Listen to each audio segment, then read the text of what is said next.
Hello दोस्तों, स्वागत है आपका। आज हम बात करेंगे आखिर क्यों मिली सुदामा को गरीबी। सुदामा को गरीबी क्यों मिली? अगर आध्यात्मिक दृष्टिकोण से देखा जाए तो सुदामा जी बहुत धनवान थे। जितना भी धन उनके पास था किसी के पास नहीं था। लेकिन अगर भौतिक दृष्टि से देखा जाए तो सुदामा जी बहुत ही निर्धन थे। एक ब्राह्मणी थी जो बहुत गरीब और निर्धन थी, जो भिक्षा मांग कर जीवन यापन करती थी। एक समय ऐसा आया कि 5 दिन तक उसे भिक्षा नहीं मिली। वह प्रतिदिन पानी पीकर भगवान का नाम लेकर सो जाती थी। 6वें दिन उसे भिक्षा में 2 मुट्ठी चने मिले। कुटिया में पहुंचते पहुंचते ब्राह्मणी ने सोचा, अब यह चने रात में नहीं खाओगी, सुबह सुबह जल्दी उठकर वासुदेव को भोग लगाकर तब खाओगी। यह सोचकर ब्राह्मणी ने चनों को कपड़े में बांध कर रख दिया और वासुदेव का नाम जप सो गई। ब्राह्मणी के सोने के बाद कुछ चोर चोरी करने के लिए उसकी कुटिया में आ गए।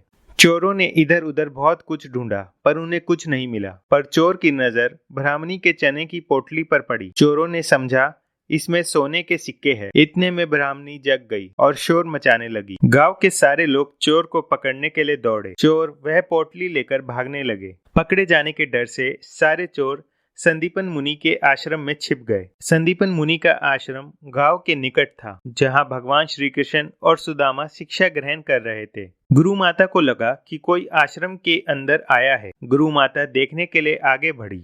चोर समझ गए कोई आ रहा है। चोर डर गए और आश्रम से भागे। भागते समय चोरों से वह पोटली वहीं छूट गई और सारे चोर भाग गए। वहां भूख से वह कुल ब्राह्मणी ने जब जाना कि उसके चने की पोटली चोर उठा ले गए तो ब्राह्मणी ने श्राप दे दिया कि मुझ बूढ़ी के जो भी चने खाएगा वो दरिद्र हो जाएगा। उधर प्रातः काल गुरु माता आश्रम में झाड़ू लगाने लगी। झाड़ू लगाते समय गुरु माता को वही चने की पोटली मिली। गुरु माता ने पोटली खोल के देखा तो उसमें चने थे। वहां रोज की तरह सुदामा जी और कृष्ण भगवान जंगल में लकड़ी लाने जा रहे थे।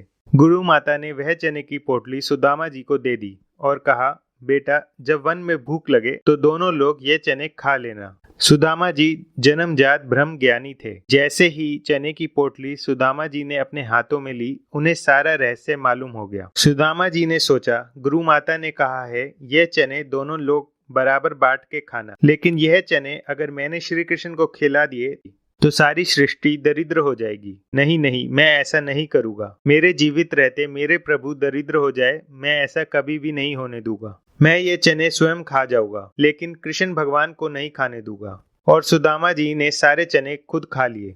सुदामा जी ने चने खाकर ब्राह्मणी का श्राप खुद पर ले लिया, लेकिन अपने मित्र श्री कृष्ण को एक भी दाना नहीं खाने दिया और खुद आधे से ज्यादा जीवन गरीबी में बिताया। ये होती है मित्रता। एक समय ऐसा आया कि जब श्री कृष्ण द्वारका के राजा बन गए और उनके मित्र सुदामा इतने गरीब हो गए कि भोजन की व्यवस्था करना भी कठिन हो गया।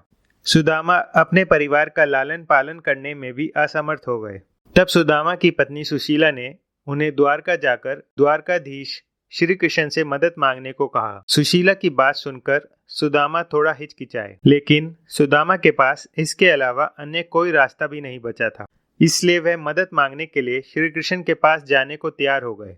3 मुट्ठी चावल भेंट लेकर सुदामा गए द्वारका। कहा जाता है कि राजा, गुरु, मित्र, बेटी और मंदिर, इन 5 जगहों पर व्यक्ति को कभी भी खाली हाथ नहीं जाना चाहिए। यही सोचकर सुशीला पड़ोस से 3 मुट्ठी चावल मांगकर लाई और इसे पोटली में भरकर सुदामा को देते हुए कहा कि इसे कन्हैया को भेंट कर दे। सुदामा जब द्वारका नगरी में श्री कृष्ण के महल पहुंचे तो महल के बाहर खड़े द्वारपालों ने सुदामा को हीन भावना से देखते हुए पूछा कि वह यहाँ किस लिए आए हैं। जब सुदामा ने अपना परिचय दिया और कहा कि वह कृष्ण के मित्र है तो द्वारपालों ने भीतर जाकर यह बात कृष्ण को बताई। कृष्ण अपने मित्र सुदामा के आने का संदेश पाकर महल से द्वार के पास दौड़े दौड़े आ गए और सखा सुदामा को गले से लगा लिया।